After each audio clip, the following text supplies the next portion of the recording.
Assalamualaikum warahmatullahi wabarakatuh.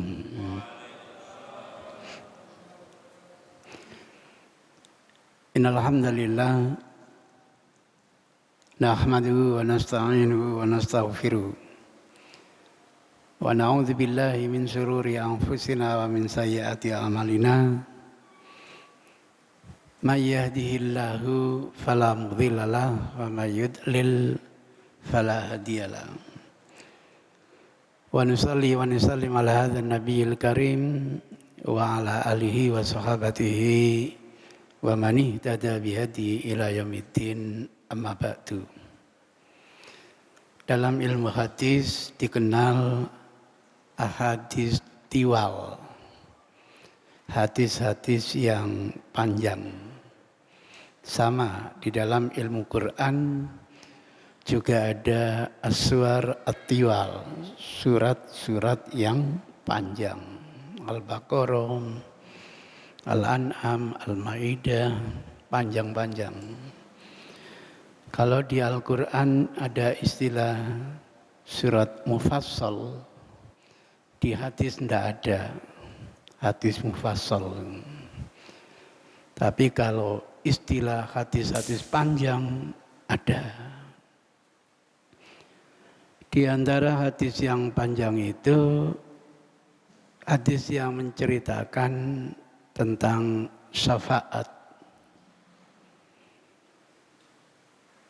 Kita kalau ditanya apa sih pengertian dari syafaat itu, banyak yang menjawab syafaat itu adalah pertolongan. Kalau memang syafaat itu pertolongan, pertanyaannya, mana mungkin besok di hari kiamat ada seseorang yang bisa menolong orang lain? Sampai Nabi Muhammad sallallahu alaihi wasallam tidak akan mampu bisa menolong orang lain. Itulah sebabnya ada sekelompok kita yang mengingkari hadis syafaat yang panjang itu. Karena di dalam Al-Quran diterangkan besok di hari kiamat, setiap kita mempertanggungjawabkan sendiri-sendiri. Tidak ada istilah surga nunut, neraka katut. Ini gara-gara kita salah paham memaknai syafaat itu sendiri. Maka dalam hadis yang panjang itu diterangkan, besok Bapak Ibu di hari kiamat kita dihimpun di padang mahsyar. Menurut hadis, matahari didekatkan di kepala kita. Muncul pertanyaan lagi, loh, katanya hari kiamat sudah lebur semua. Kok ada informasi matahari lagi? Bagi yang memahami denotatif, apa salahnya Allah menciptakan matahari lagi? Bagi yang memahami konotatif, ini untuk menggambarkan kepada kita yang hidup di dunia ini. Di dunia ini matahari dengan kepala kita ini, waduh, berjuta-juta mil gara-gara lapisan ozon menipis retak, kita kepanasan seperti ini. Ndanio kalau didekatkan di atas kepala, sehingga setiap kita jadi kemeringet. Keringetnya itu waduh jadi bah sampai ke hidung kita begitu ya Allah. Itu kondisi kita nanti ketika dihimpun di padang mahsyar. Menunggu saat kita nanti dihitung oleh Allah Subhanahu wa ta'ala yang dikenal dengan yaumul hisab.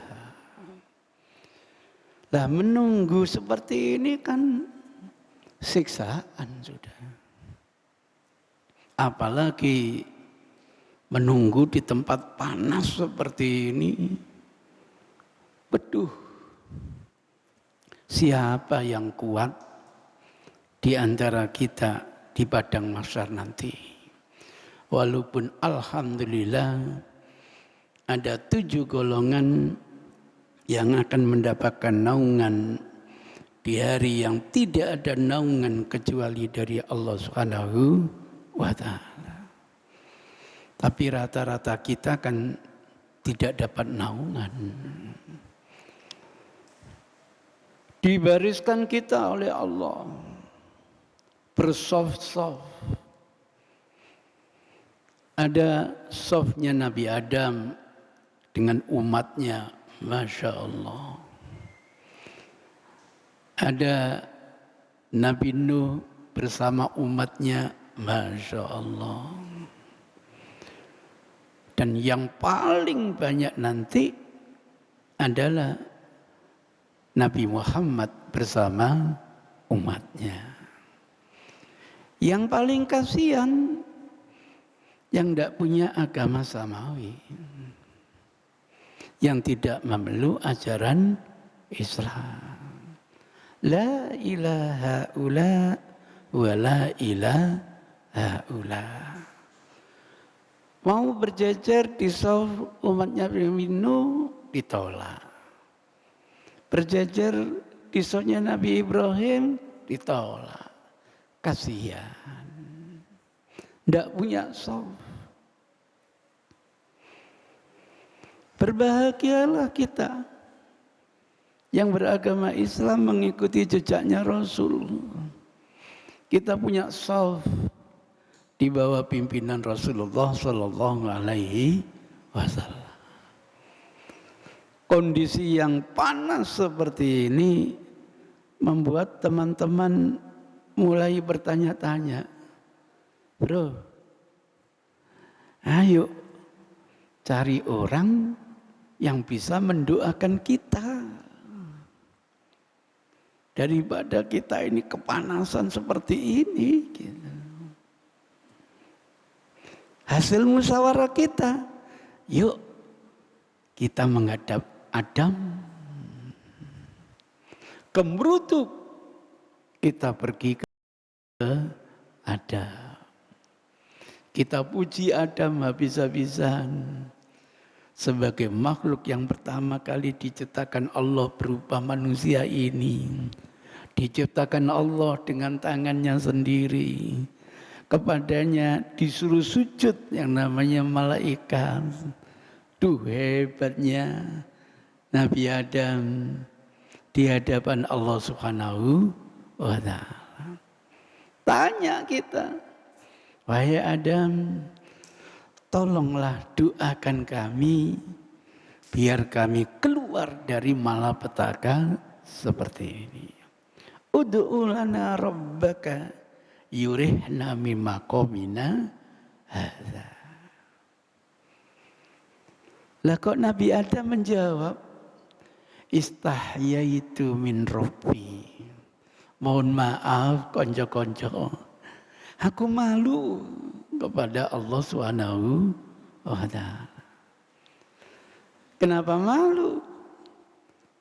Dulu pernah berbuat zalim, sudah diwanti-wanti, jangan dekat-dekat pohon yang satu itu saja. Malah saya makan buahnya. Malu di hadapan Allah, padahal dosanya sudah diampuni, tobatnya sudah diterima. Malu, menyarankan, pergilah kalian menghadap Nuh alaihissalam itu. Dia Rasul yang pertama kali buat kalian. kemerutuk, akhirnya kita ke Nabi Nuh alaihissalam. Kita puji habis-habisan sebagai Rasul yang pertama dalam pengertian ulul azmi yang pertama, yang dimuliakan oleh Allah. Endingnya kita mohon ud'u lana rabbaka yurihna mimma qamina. Sama dengan keluhan kita ketika kita menghadap Nabi Adam alaihissalam. Jawaban Nabi Nuh sama dengan jawaban Nabi Adam. Istahyaitu min Rabbi. Mohon maaf konco-konco, aku malu kepada Tuhanku. Loh, kenapa malu? Ditunjukkan dulu pernah berbuat zalim. Bayangkan melihat anaknya diajak naik kapal, menolak. Istrinya diajak naik kapal biar selamat, menolak.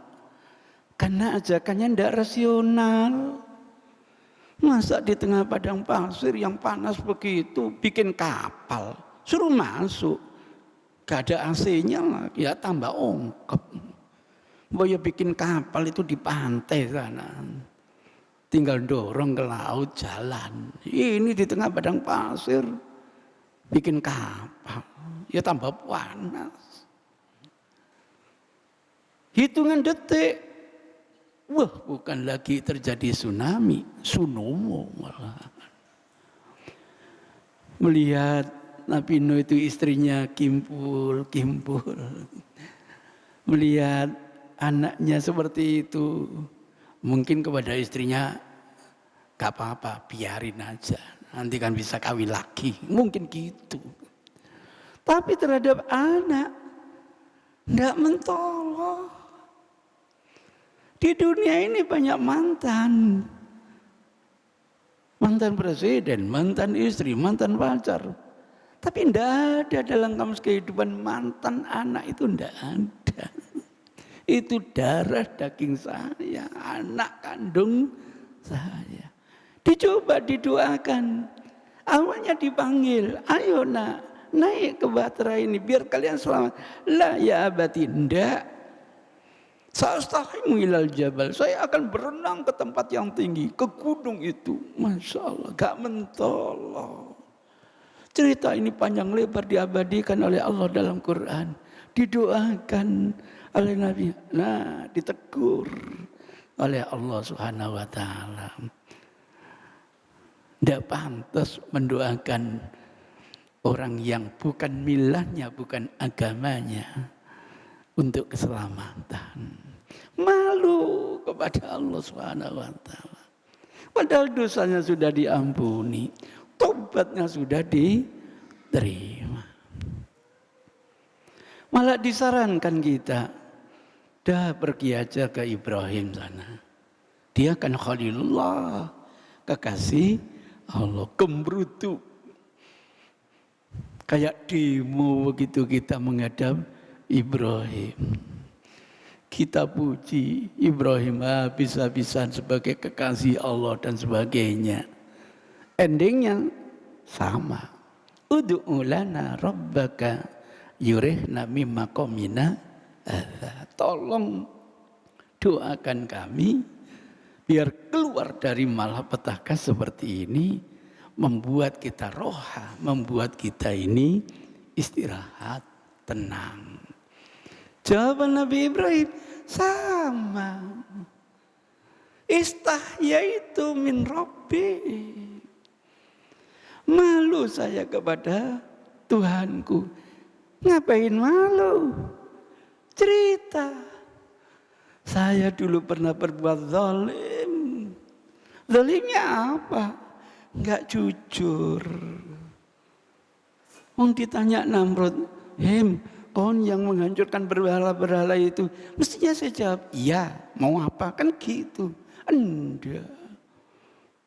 Saya jawab, tuh tanyakan yang paling besar, yang paling bawa kapak itu. Mungkin Tuhan itu tidak mau disekutukan itu. temannya dibantai ngono. Itu belum lagi dosanya dia terhadap Sarah misalnya. Padahal dosanya sudah diampuni. Taubatnya sudah diterima oleh Allah. Seluruh nabi, seluruh rasul adalah maksum. Sudah terjaga. Tidak lagi punya dosa. Bukan tidak punya salah. Tetap sebagai manusia bersalah, tapi salahnya, dosanya sudah diampuni oleh Allah Subhanahu wa Ta'ala. Endingnya malah kita disuruh pergi sana ke Nabi Muhammad, minta pada Nabi Muhammad, balik kucing gitu ya. Kepada Nabi Muhammad biasa kita puji-puji. Endingnya minta didoakan biar kita selamat dari kesengsaraan seperti ini. Kita bisa keluar menjadi orang yang roha, orang yang tenang. Dari sini kita tahu syafaat bukan pertolongan. Syafaat tidak lebih dari doa. Dikabulkan atau tidak, itu urusan Allah Subhanahu wa Ta'ala. Itulah sebabnya di dalam hadis yang sahih Rasul mengatakan, inna likullin nabiyyin da'watun mustajabah fastakhbatu da'wati. Dalam riwayat lain, fastakhartu da'wati syafa'atan yaumal qiyamah. Sungguh setiap Rasul itu telah dibekali oleh Allah dengan doa yang mustajab. Saya mohon kepada Allah, doa saya itu disembunyikan terlebih dulu. Doa yang diberikan saya ini diakhirkan. Untuk apa? Syafa'atan yaumal qiyamah. Untuk saya munajatkan nanti doa itu di hari kiamat. Begitu kita kembali ke Rasul, akhirnya Rasul itu kayak miak-miak umatnya itu. Nun sewu, wah sampai di pintu surga. Tersungkurlah Rasulullah di hadapan Allah Subhanahu wa Ta'ala. Allah berfirman, angkat kepalamu. Sekarang berdoalah, aku kabulkan doamu. Doanya, ummati, ummati, ummati. Ya Allah, segerakan umatku itu untuk dihisab. Kasihan di padang mahsyar menunggu pengadilan, panasnya seperti itu. Dikabulkan doanya. Maka kita umatnya Nabi Muhammad yang pertama kali dihisab oleh Allah Subhanahu wa Ta'ala. Orang yang mengerti bersyukur. Tapi yang tidak mengerti, waduh, kalau kita yang pertama kali dihisab, lah pertama kali masuk neraka, mendingan terakhir. Lupa, menunggu itu sendiri bagian daripada siksaan. Mendingan segera dihisab. Apakah kita pantas masuk surga tanpa dihisab oleh Allah?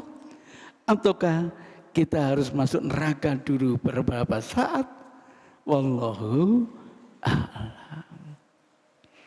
Setiap kita menerima kitab, bahagianya yang diterima dengan tangan kanan, wajahnya berseri-seri katanya dalam Al-Quran. Waduh, petunjuk, orang ini kayaknya layak menjadi penghuni surga. Kasihan di antara kita mungkin kok nerimanya bukan tangan kanan tapi tangan kiri, pucat suatu pasti sudah wajah kita sudah mulai firasat. Kayaknya awak-awakan belum pantas masuk ke dalam surga. Iqra kitabak kafa binafsika yawma 'alaika hisaba. Setiap kita dapat rapot, suruh baca sendiri rapotnya.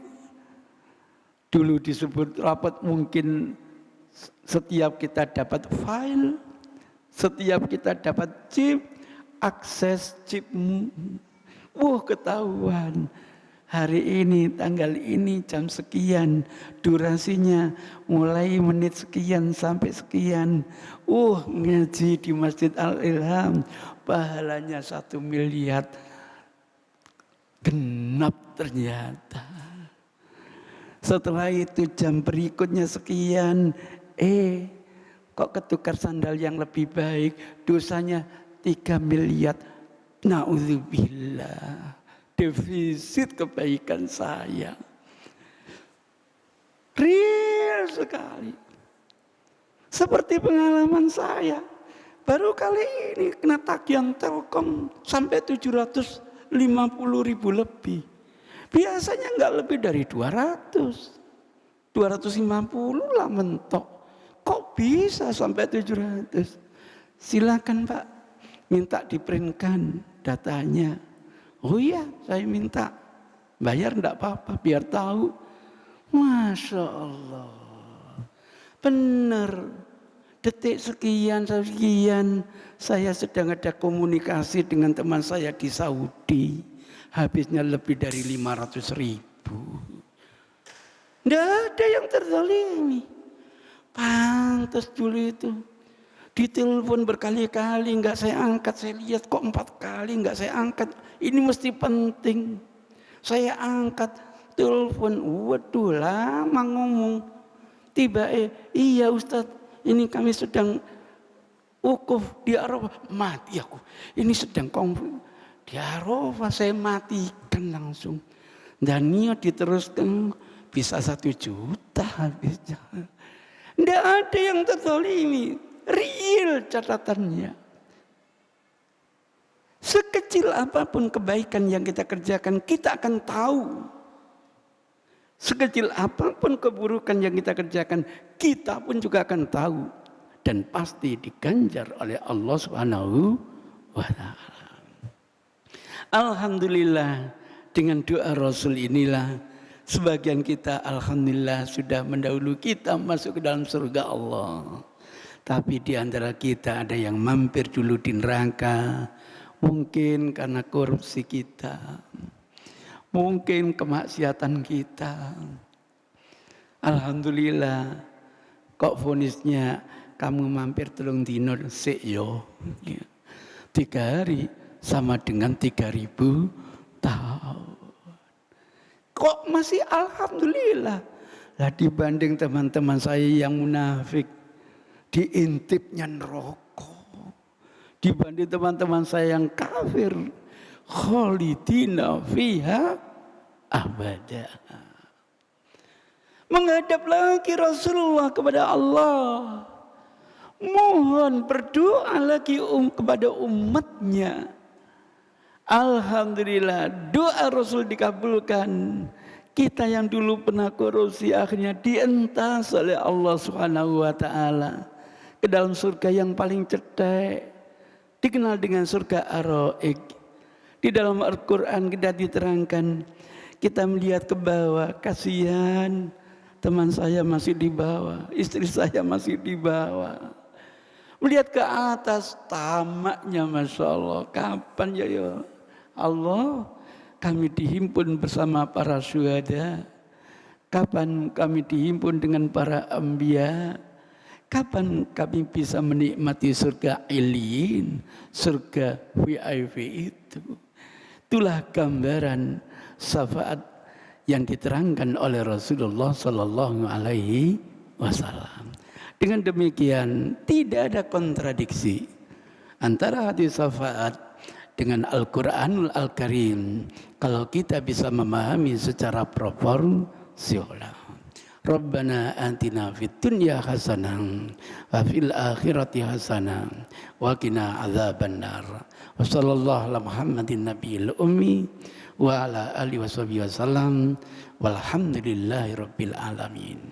Billahi hidayah wa taufik. Wassalamualaikum warahmatullahi wabarakatuh.